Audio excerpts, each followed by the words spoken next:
पटेल, आप देख रहे हैं जेडी न्यूज। चीन ने जिस तरह से बॉर्डर पर कायराना हरकत की है, जिसमें 20 जवान देश के नाम शहीद हो गए हैं, उसकी इस हरकत से देश में काफी आक्रोश है। वहीं अयोध्या में भी लोगों ने चीन के राष्ट्रपति का पुतला जलाकर लोगों के बीच जाकर चीनी वस्तुएं ना खरीदने की बात को लेकर दुकानों पर जाकर जागरूकता अभियान चला रहे हैं। फिर देश की सेना का क्या मुकाबला करेंगे? आज पूरा देश चीन के सामान का बहिष्कार कर रहा है, जो पूरी तरह सही है, और हम सब लोग अपील करते हैं कोई भी चीन का सामान ना खरीदे। तभी जाकर शहीद हुए जवानों को सच्ची श्रद्धांजलि होगी और हम सभी को एक सच्चे हिंदुस्तानी होने का फर्ज निभाना होगा। वहीं डॉक्टर हौसला प्रसाद कथावाचक ने घोर निंदा की और कहा कि सेना को भी छूट देनी चाहिए, जिससे शहीद जवानों का बदला लिया जा सके और चीन को भी भारत की ताकत का अंदाजा होना चाहिए। वहीं संतों महासंतों ने भी घोर निंदा की और कहा कि देश के प्रधानमंत्री एक बार अगर संतों महासंतों को जाने की इजाजत दे तो हम साधु संत ही उनके लिए काफी है। इसमें भाई साहब संतों महंतों का ये कहना है, संतों महंतों का क्या, हमारे पूरे समाज का कहना है कि जिस प्रकार से चीनी प्रोडक्ट का हम लोग यूज कर रहे हैं, जिस प्रकार से आप लोग जानते होंगे चीन विश्व का सबसे बुढ़ा देश है, लेकिन अपने प्रोडक्ट को बेच कर हम लोगों को बुढ़ा बना दिया है। हमारे यहाँ के युवा बिजनेस नहीं करना चाहते, नए तौर तरीकों को नहीं अपनाना चाहते हैं, जिसलिए चीन हमको ये प्रोडक्ट बेच कर और तमाम प्रकार के जो हमारे देश में वैश्विक महामारी का काल इस समय चल रहा है, इससे हम ही नहीं पूरा विश्व परेशान है।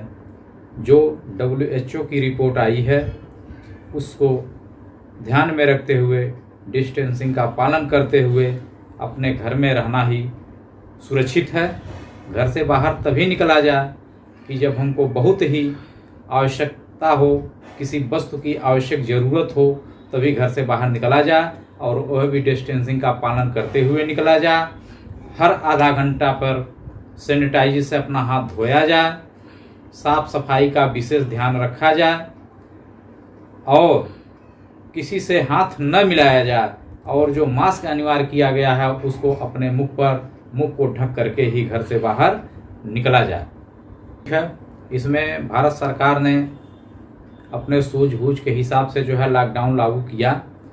थोड़ा इसमें जल्दबाजी हो गई, इसको पहले से सचेत करके लॉकडाउन किया जाता तो हमारे जो प्रवासी मजदूर हैं, जो हमारे बाहर फंसे हुए लोग थे, वो लोग सड़कों पर नहीं आते। लॉकडाउन होने से उन लोगों के अंदर एक घबराहट सी पैदा हो गई और घर जाने की ललक अंदर हो गई, इसलिए उसमें गाड़ी न चलने के कारण लोग पैदल ही अपने घर के लिए निकल दिए।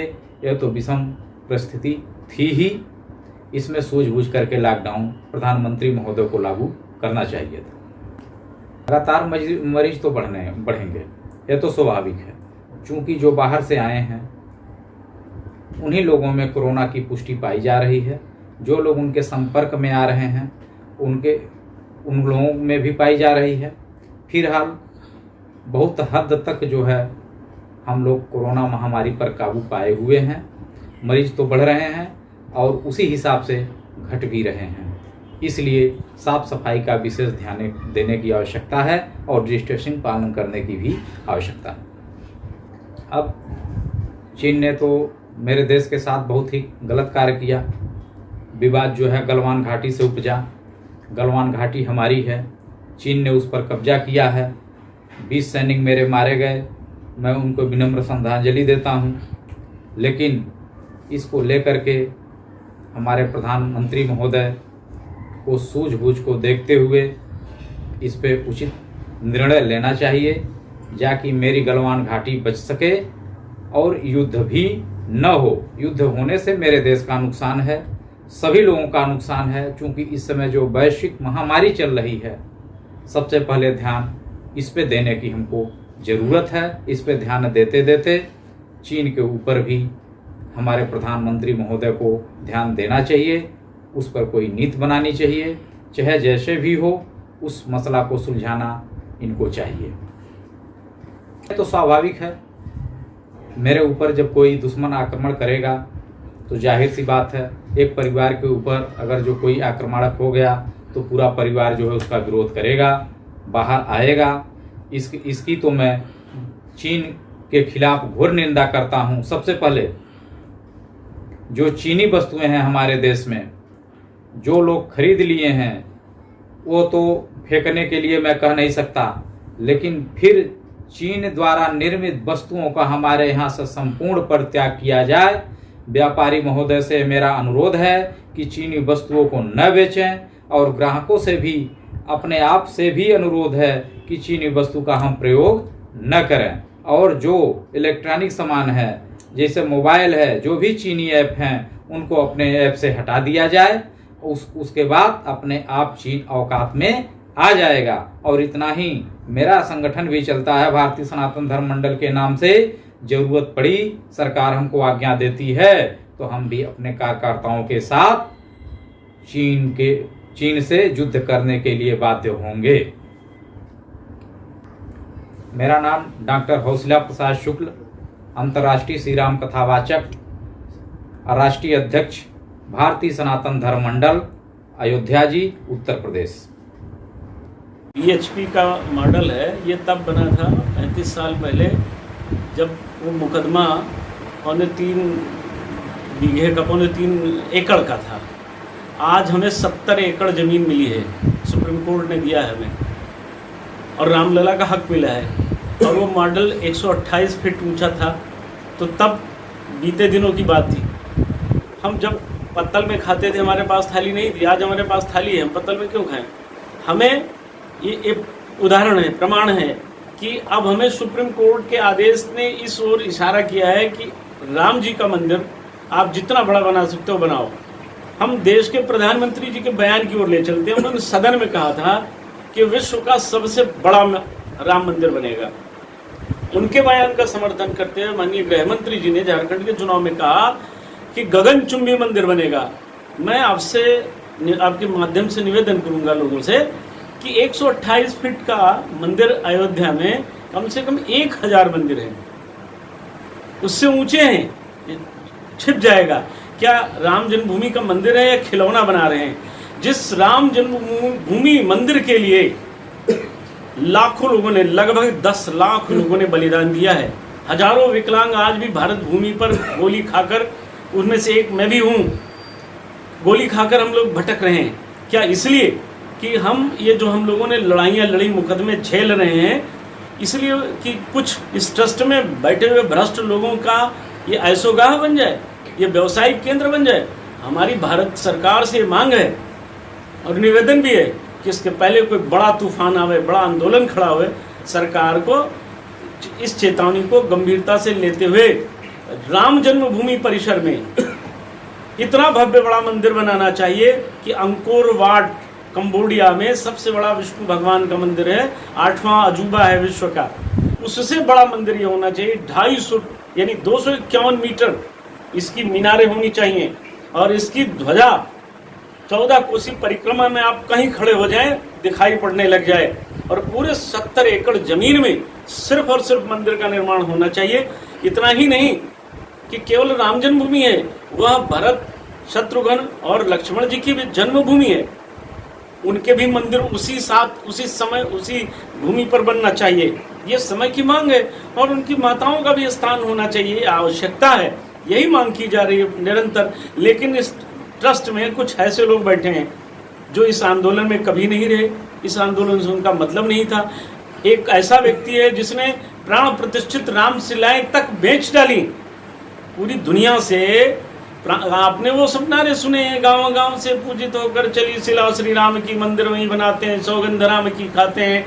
तो हीरे की, पन्ने की, पुखराज की, सोने की, चांदी की, अष्ट धातु की सब रामशिलाएं आई थी, कहाँ चली गई? सब गायब कर दिया। और जिस आदमी ने गायब किया वही ट्रस्ट में आज बैठा हुआ है। वो व्यवसायिक केंद्र बनाना चाहता है, वहाँ धर्मशाला बनेगा। राम जन्मभूमि परिसर में धर्मशाला और दुकानें बनेगी, यानी दुकानदारी, यानी पंडागिरी, यानी आपकी नेतागिरी, आपकी दादागिरी, ये कतई होने नहीं दिया जाएगा। इसे अयोध्यावासी नहीं, पूरे भारतवासी से स्वीकार नहीं करेंगे। तो जो बलिदानी कार सेवक हैं, जिन्होंने अपने प्राणों की आहुति दे करके इस ये जो भगवान का मंदिर बनाने का सपना देखा था, वो किसी 2-3 लोगों के कारण ध्वस्त नहीं होने दिया जाएगा। संतुष्ट हैं एकदम। वो मॉडल अब आज के ज़माने में जीरो है, उसका कोई मतलब नहीं है। वो पहले जो ढांचा बना था वो पुराने बाबर ने बनाया था, ये जो बनाया जाएगा ये आधुनिक बाबर की सोच होगी। अब हम राम जन्मभूमि पर भव्य मंदिर देखना चाहते हैं। हम लोगों ने खून इसलिए नहीं बहाया है कि ट्रस्ट में बैठे कुछ भ्रष्ट लोग अपने ऐशोगाह बना लें, नहीं होने दिया जाएगा।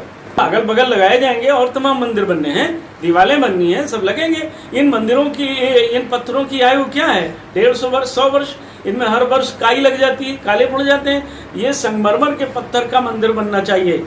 1400 करोड़ रुपए विश्व हिंदू परिषद के कोष में है, ऐसा वो खुद कहते हैं। अगर रुपए की कमी होगी, हम भारतवासी अपना और भी जहाँ जैसे भी लाएंगे, अपना खेत बाड़ी बेच करके देंगे। मंदिर भव्य बनना चाहिए और संगमरमर पत्थर से ही बनना चाहिए।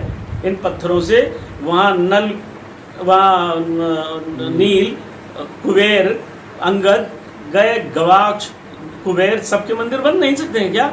हनुमान जी का मुख्य द्वार पर स्थान नहीं हो सकता है क्या? ये सब भगवान के सेनापति थे। जामवंत जी का स्थान नहीं होना चाहिए क्या? माता सुमित्रा, माता कौशल्या, माता कैकेयी का भवन नहीं बनेगा क्या? सब तो बनेंगे।